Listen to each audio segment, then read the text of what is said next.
You just want all the toys. So we just wanted to let you know that Sandy, who then became Leia, is now called Lola. Well, she was always Leia. She's now registered to us and is living with us permanently because we couldn't separate the two. After Foffy went and rescued her, how on earth could we send her anywhere else, knowing that they might spend the rest of their lives escaping and searching for each other? So it was just easier for us. It's not easy for us, but they're clearly incredibly bonded, and yep, they're amigos. Amigas. They're currently on the bed arguing over toys. They're not arguing, but they just always want the toy that the other dog's got, and they love toys. They've become puppies. They've never had toys before, so it's been really nice to buy them all the toys. All the toys.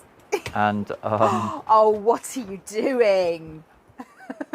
and to let them play as puppies with freedom and no consequences. Let them destroy all the toys. Yep, they can destroy the toys, and then we put them back together again, then they destroy them again. Anyway, they've got lots of toys. Lola, Lola. Oh. Come on, Lola. Lola, here, come on. Come on.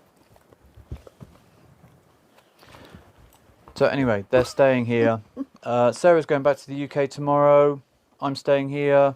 Obviously, now somebody needs to stay with the dogs full time. It's accelerated everything, so we're going to be leaving the UK permanently very, very shortly. Everything's in place to do that. There's a few hoops we need to jump through. A few loose ends to tie up. Yep. So we've got to do that, and then we'll be here permanently. And with our son Davy, I don't know whether you'll ever see him because he's quite shy. And 4 dogs. And 4 dogs. 3 females and 1 male. It's going to be fun. Oh. Where was that? It's me. You have to swim.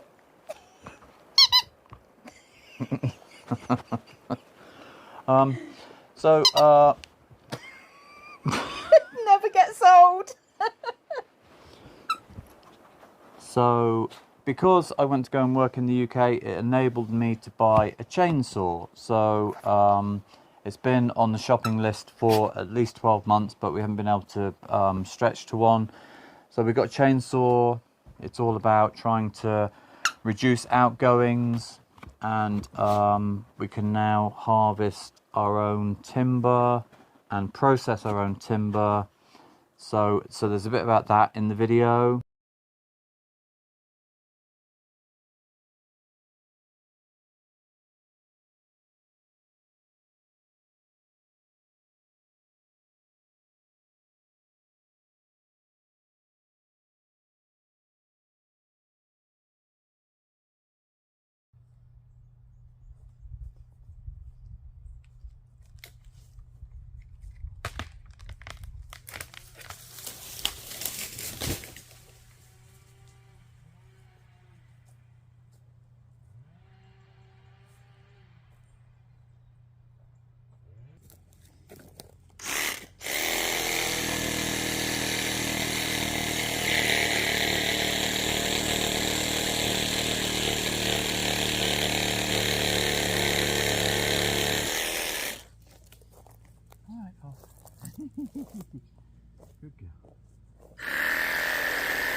So what I've discovered in my short time of fire starter, twisted fire starter, is you need lots of little bits, and some medium bits, and some bigger bits, and then some bigger bits.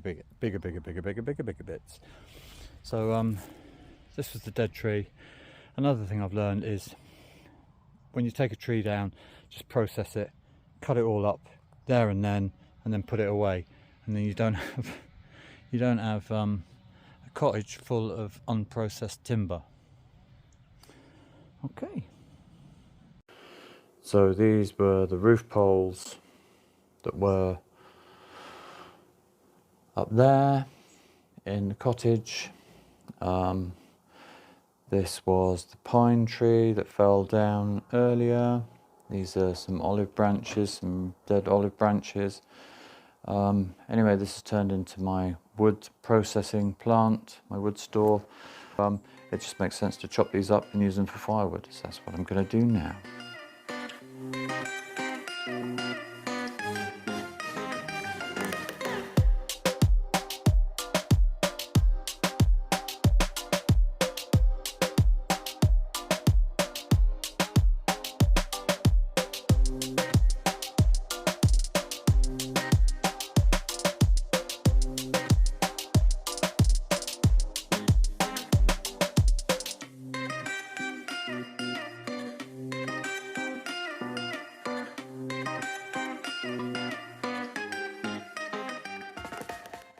I'm back in Portugal. As you can see, I'm in the cottage. It was the ruin, but now we call it the cottage.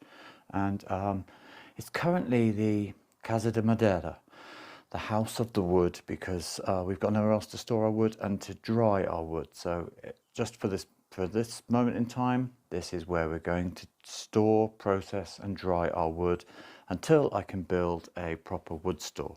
So my friend Young Dave, you've met Young Dave. He also lives over on another channel called Portugal Muse. Go and check it out. But Young Dave said to me, before I'd even bought a house in Portugal, he said, you will need 3 things in Portugal: a chainsaw, a strimmer and a jet wash. There's no explanation as to why I'd need these 3 things, but they were the 3 things he said I would need. So last year we bought a strimmer, a Stihl strimmer, my first strimmer.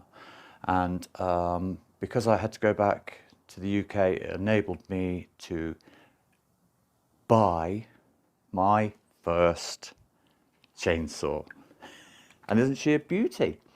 So this is the Stihl MS211. Because this is an older model, it's been superseded by the MS211C. They let me have this for €340, which I thought was an absolute bargain, for 2 reasons. It's got a 35cc engine rather than the 30cc, and this was the thing, they were selling 30cc engines for about €400. And this also has, I think it's a 35cm blade, chain, stick, shaft. I don't know what this bit's called. So anyway, this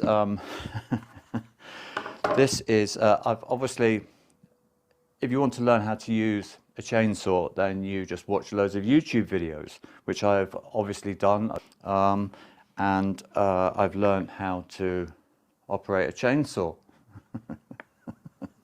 And I'm going to film myself cutting wood, chopping up wood, and hopefully not cutting off any limbs or fingers or causing any fatal injuries with this. Okay, so I've had this reciprocating saw for a long time, and I've been using this to process wood, and it's great for the smaller pieces, things like this, which are good for kindling and starting the fire. But it was really a lot of hard work cutting things like this. It took a long time, there's a lot of vibration, it was not very controllable, it was very uncomfortable. So to save money, so we can process our own timber that we can gather from the forest, I needed to get a chainsaw. So obviously if you're using a chainsaw, you wear safety gloves, you wear ear defenders, and you wear a suitable face guard. And I'm also obviously going to leave my glasses on, which is another layer of protection.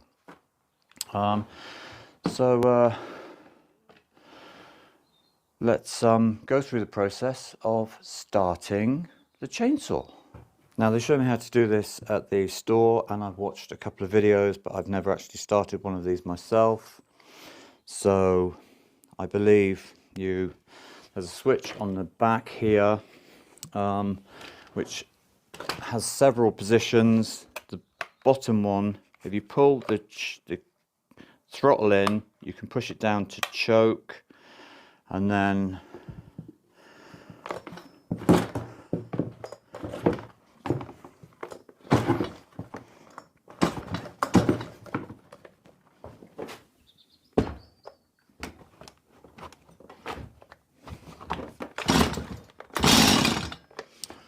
right, once it's fired, it's false fired or something, then you bring it up to the second setting.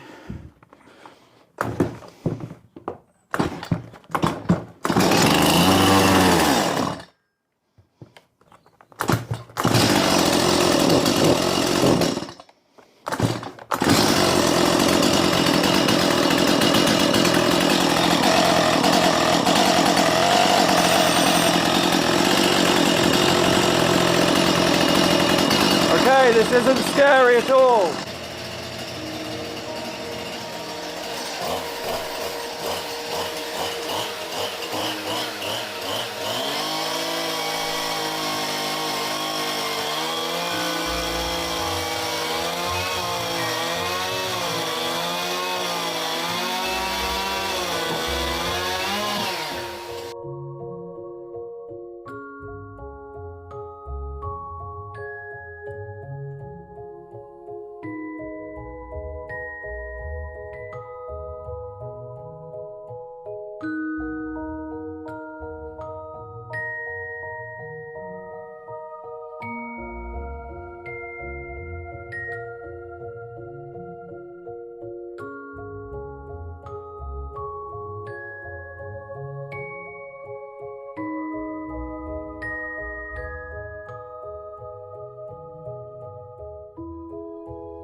I made short work of that lot.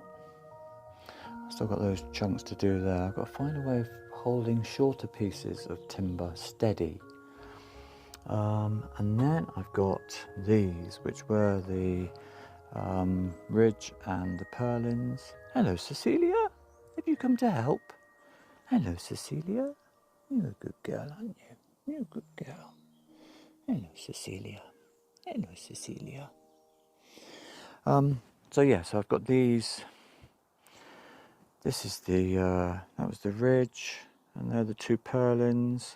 And now I'm going to see how, I don't know what the rules are for chopping wet timber. I guess it's okay because they use, you're not going to like the motosserra. They use chainsaws. Oh, there's a bit of wire wrapped around this. Oh, it's wrapped around there. Oh.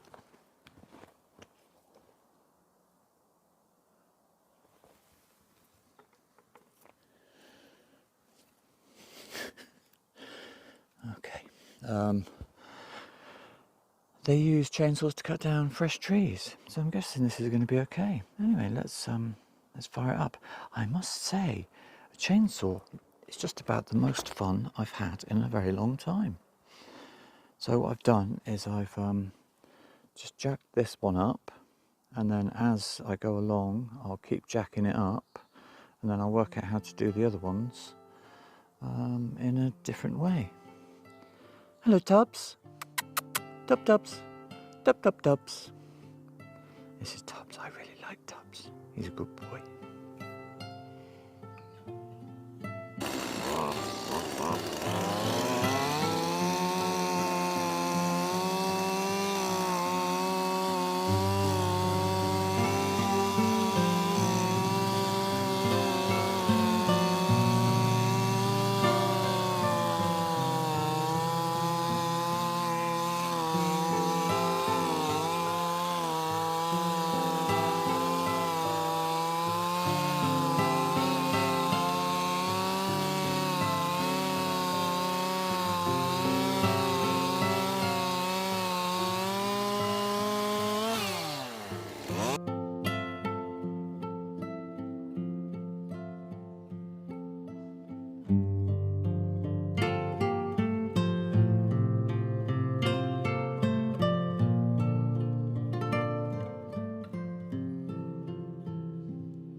So another thing that I've needed, which I was able to get because of the work that I did in England, I needed to buy a chainsaw, and then I realised I needed to buy a bigger axe to split the larger chunks of timber.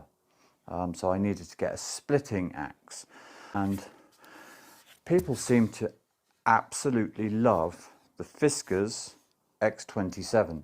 There's various different sizes, but this is the largest.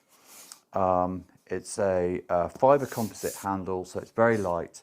It's got this grip at the end to swing. It's got a splitting head. It comes with this carrying handle and cover to store it in, and it has a lifetime guarantee. If you break your Fiskar's X27, if you break this, you take a photograph of it, you send it to Fiskar's, and then Fiskars send you a replacement axe. So I think it's guaranteed for. I think it's guaranteed for life. I think it has a lifetime guarantee. So anyway, I've never used. It's very sharp. I've never used a splitting axe before. I'm quite scared, if I'm perfectly honest. If you've noticed, I've worn a red top just in case we have any accidents. And I'm going to have an attempt at splitting some logs, which I've never really done before. I've done some little ones with the axe of the mighty Delmira, but I've never swung a big axe before. So this could be hilarious or rather upsetting if you're of a squeamish disposition. So anyway, this is the Fiskar's X27, my first impressions, and we're going to see how easy it is to split some logs. What's the worst that can happen?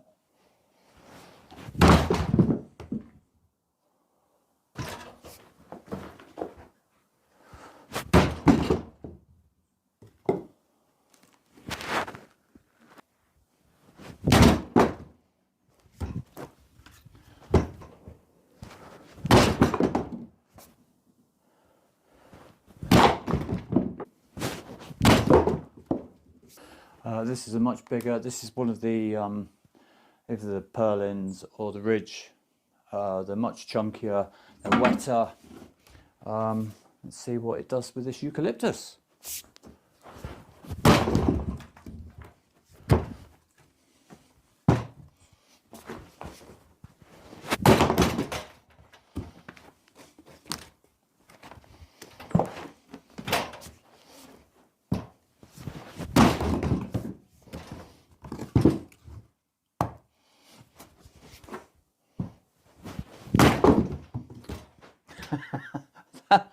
That just split the bottom one as well.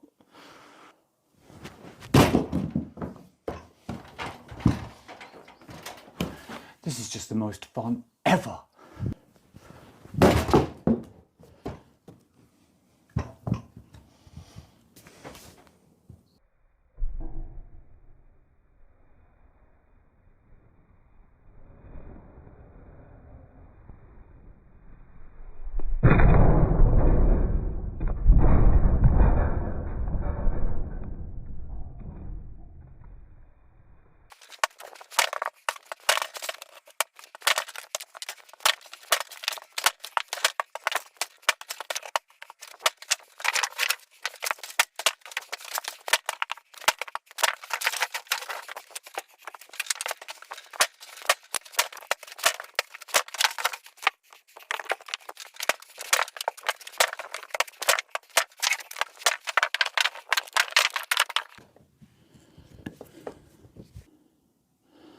Look at that little monkey.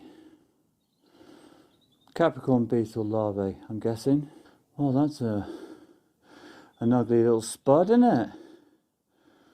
Wow.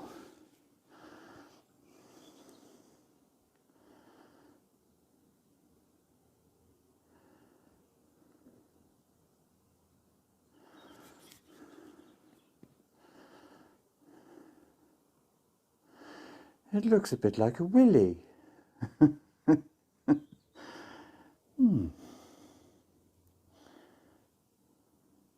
Have I killed it?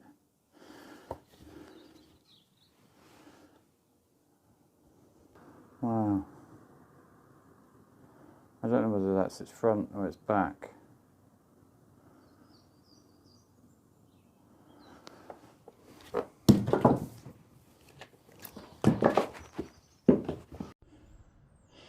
So after 15 minutes, I've made this pile of beautiful firewood.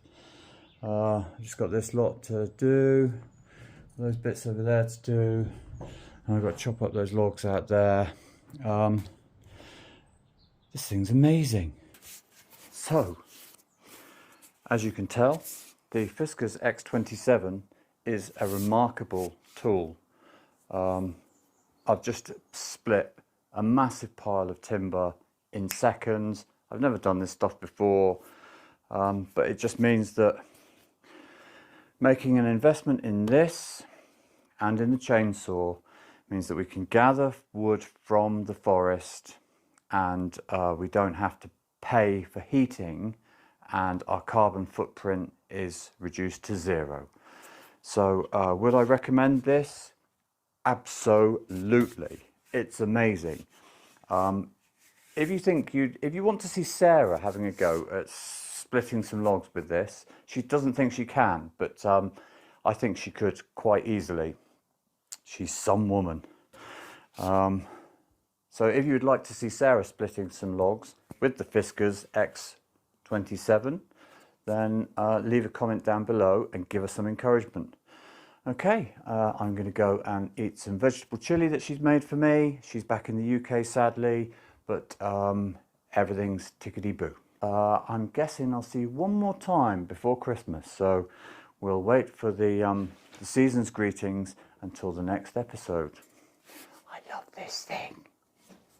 You made a cake, didn't you? Whilst I was chopping firewood, you made a cake. I did. So I'm going to make some cake.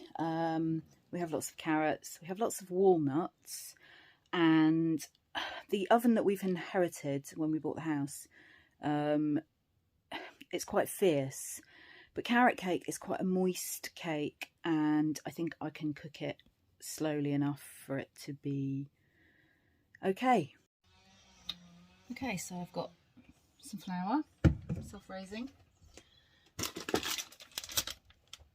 And I'm going to add some sugar. Quite a lot of sugar. It's quite a sweet cake. I'll stick the link to the recipe in the description.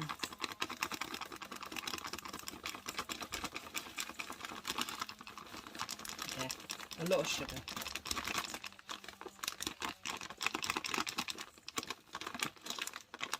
Okay.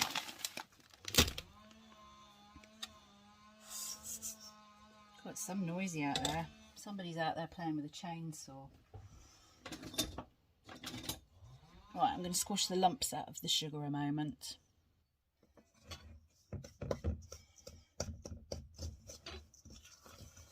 So, lumps squashed out of the sugar.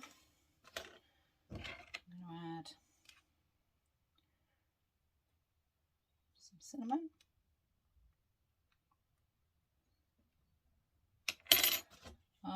Couldn't find fresh nutmeg where I was looking, so I'm just going to add a little bit of ground nutmeg.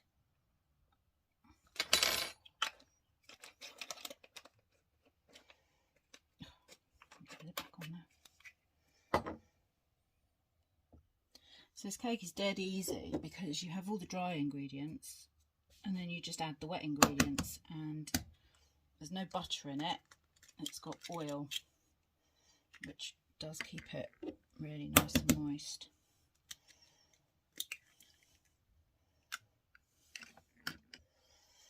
So I've got my eggs, and then it has natural yogurt in it.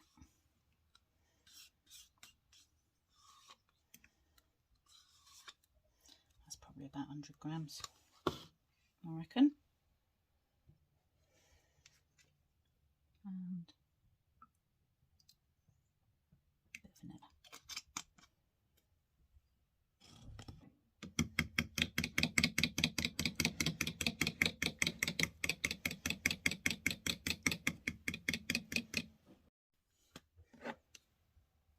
Nearly forgot my orange zest.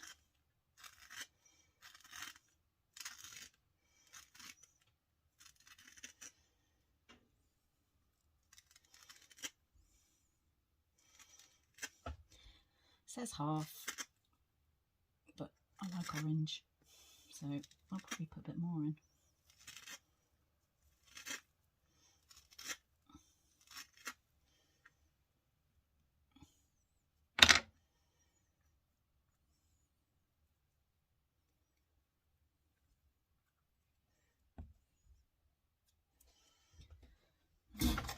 And then of course you can't waste the orange inside, so you've got to eat that bit. These oranges are from Teresa's tree. Can't wait until our tree is producing oranges. So I've got my carrots. I'm going to grate those and add those, and I'm going to need 100 grams of sultanas.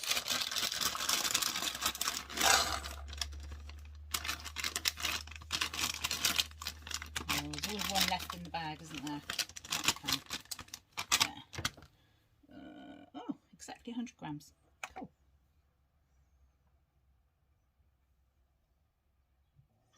So I've got my dry ingredients in this bowl, my flour, my sugar, my cinnamon and my nutmeg. And I've got my wet ingredients in this bowl, my oil, my yogurt, the vanilla and the orange peel. So I'm adding the wet ingredients to the dry ingredients. Let's do that in a minute. And my sultanas and the carrot.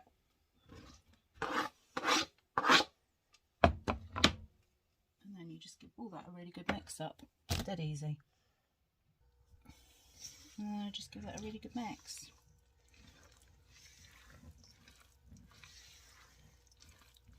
It comes together really quickly, really easily.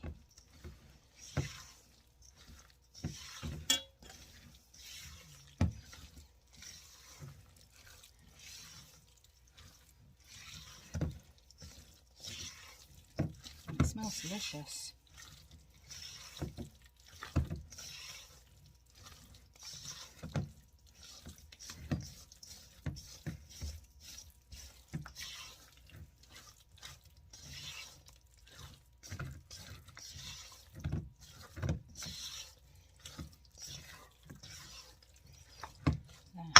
That'll do.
Maybe this will be our last episode before Christmas. And if it is, then we'd like to thank you all for being so amazing and sticking with us on our journey. And we'd like to wish you all a safe and warm, especially if you're in the UK, a warm Christmas. A safe, warm and well-fed Christmas. Yeah, and that's not so easy these days. Oh, do you want the squeakers?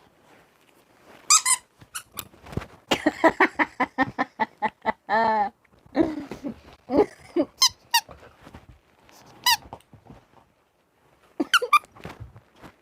my god, that's so cute.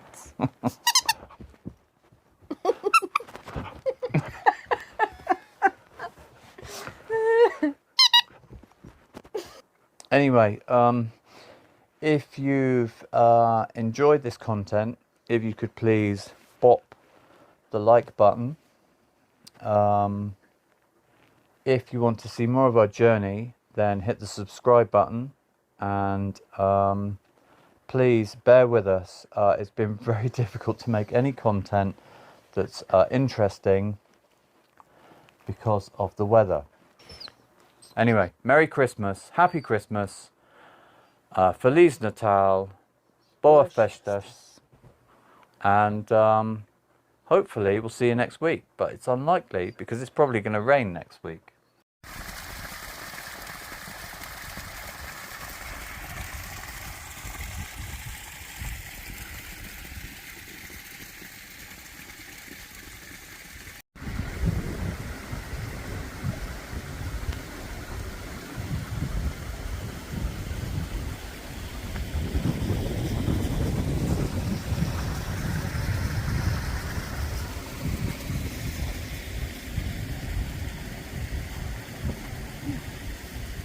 Sarah?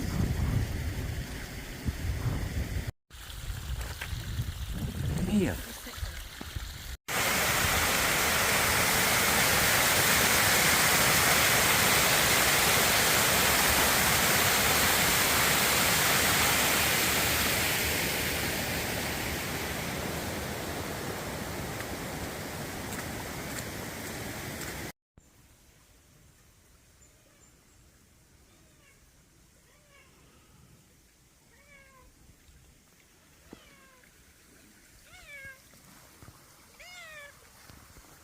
Hello, Willy.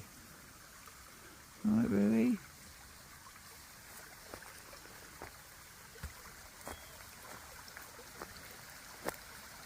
Muito chuva.